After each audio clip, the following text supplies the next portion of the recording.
Hi, my name is Shivani Patel. For the hot topic presentation, I decided to go with the issue on mental health of college students. I hope you enjoy the presentation. So here are some of the main points on mental health. So first off, mental health is defined as psychological and emotional well-being of an individual. Among college students, research has shown that anxiety and depression are becoming the two most common concerns, which has been reported by institutions nationwide. And as this is becoming a growing concern in higher education, colleges and universities are also creating more and more counseling services for students, and it's becoming a very integral part of the university itself as well. And it's also becoming part of schools' mission to keep, in terms of your keeping the well-being of this individual. So definitely a growing issue, but also it's getting recognized nationwide. So now I'm going to go ahead and focus on the history of mental health and how it all began as part of higher education. So student mental health in higher education has been present for quite some time. Princeton University was the first university which had the mental health services for its students in 1910. So Princeton created a service to help students who they quoted as personality development problems. So basically, this was led by psychiatrists at the time. This was their response basically to their well qualified students who were leaving college without completing their studies. A few other colleges also followed Princeton University's footsteps, and services also were provided by psychiatrists at the time as well at the other universities. Um, and then by the mid 20th century, mental health and counseling and psychological services finally became a common service offered on campuses nationwide. So again, these services basically strive to help students in need, but also helped create a college campus as a healthier place for students. Disciplinary staff provided care for these students. So now there were psychiatrists, as there were previously. Now they also had psychologists and psychiatric social workers. And then later down the road, in 1960s and 1970s, there was a great political and social environment at the time, which was causing more mental issues among the students because of the things that were happening in the country. So a student uprised against the Vietnam War, and there was a large amount of alcohol consumption and drugs. So this also led to more involvement of mental health on campuses. And then from 1970s to 1990s, students became more diverse in terms of race, ethnicity, culture, and their needs. So for instance, students were, the traditional age and also older age students. Students had families, students with different sexual orientations. So more and more demand was basically coming in place for mental health. There were a couple of reasons why I decided to go with this topic. First off, I wanted to challenge the stigma behind mental health. Studies have shown that students fear to get help because of the stigma that's attached to it. I think that's a major issue that needs to be addressed among our students. Mental health topics also need to be discussed more openly. As it affects such a large number of our student population. And then I also wanted to learn more about it. As an advisor, I work with students in the daily basis. So, I've seen students who struggle through this. So it's definitely something that I wanted to learn more about and how I can help my students more. And also, mental health affects everyone in some way, I think. I'm a great advocate for taking care of yourself, in terms of mentally, emotionally, and socially. So that's why I thought this would be a really great topic to go with for this project. Mental health definitely has impact on institution and profession. So higher education, we're receiving in higher education higher and higher number of students who are utilizing university counseling services, which directly plays an impact on the institution and the profession itself. Universities, is really important since there is such a growing demand by the students. It's really important for universities and colleges to provide resources that can best help our students along with their college experience. And then this also calls for a need for more trained professionals who to work with these increasing number of students in need. Universities, colleges need to make sure that they are, prepared and well equipped to help these students. So definitely overall, this issue plays a large impact on the institution and the profession altogether. Mental health issues definitely impact students greatly, since they are the ones who are going through the issue themselves. And students are also, one of the most important stakeholders of the institution. So, this definitely is very, very important to address.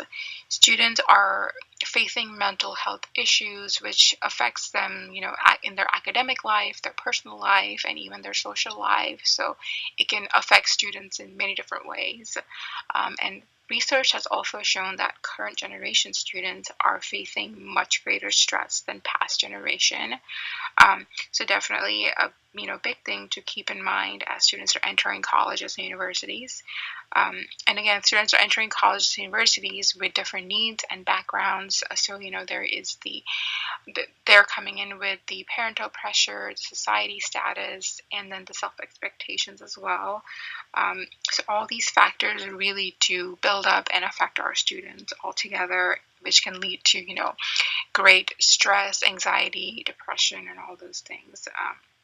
So again, one of the factors which includes is parental pressure. So students have certain expectations that they want to, from their families. So for instance, first generation students who are, the first child in the family who is entering college for the very first time. So there is that great stress and anxiety of that pressure.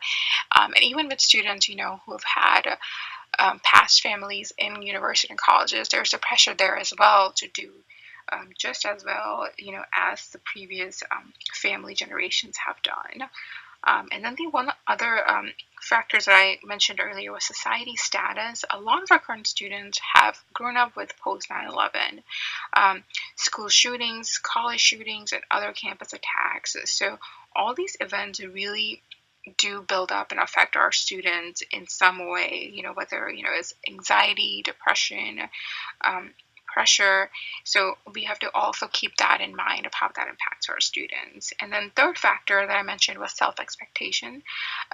Students have, are entering higher education with more and more expectations by setting expectations for themselves, which also leads to more anxiety and stress for the student altogether. So altogether, students are impacted by this issue in many different ways, as I mentioned. So in the next slide, I will talk about how, as student affairs professionals, how can we best help them with this issue. So now that we have talked about the history of mental health, we've talked about the impact on the institution, the profession, and the impact on the students. Now I want to shift gears and talk about how we as student affairs professionals can best address the issue of mental health. So here I will be talking about several different ways how we can approach the issue. So first off, as student affairs professionals, we can definitely start helping students by eliminating the stigma that comes behind mental health issues. Students a lot of the times are too afraid to seek for help because of the stigma that's attached to it, and I think that's a big issue which can definitely be addressed. In fact, surveys have found that students have higher personal stigma rather than perceived stigma. So it's more in their head, they're thinking of the stigma that's behind it than the ones actually receiving it from society. And research has also shown that communication with students, regarding this issue and getting help, has helped reduce this personal stigma that comes from students. So we can definitely do this through communication with the students, by raising awareness of this issue inside and outside the classroom. Focus on the prevention, detection, and treatment. Having a sense of community and supporting our students can really help them work through the tough time that they may be facing. And this can also, having the support group and having community can also be as a preventive tool by countering students who may be feeling lonely. So altogether, I think having that sense of community and supporting our students is truly, truly important to best help our students. And then one of the other ways also includes increasing staff members, providing trainings for them, have more off-campus referrals, extended business operation hours, so have to like later in the evening times rather than just from like an 8 to 5. You can extend that to a little bit more in the evening, and then also have a 24-hour hotline which can also be there for the students when needed. Um, and then I also read an article about how implementing online mental health services, which I thought was really interesting. So things like workshops, trainings, videos, virtual meetings could be something that could be incorporated by the institution. Since students are so comfortable using technology in our current time, this could be a great way to help those students, especially those students who are too afraid to seek help. Since they're so comfortable using technology, this could be a way to have them more to seek for help. So I thought this would also be a really good way to implement that since they're so comfortable. So altogether, really, I think these are some ways that we as student affairs professionals can help address this issue and hope to help our students have a greater college experience. Here are my references that I used for this project. I hope you enjoyed listening. Thank you.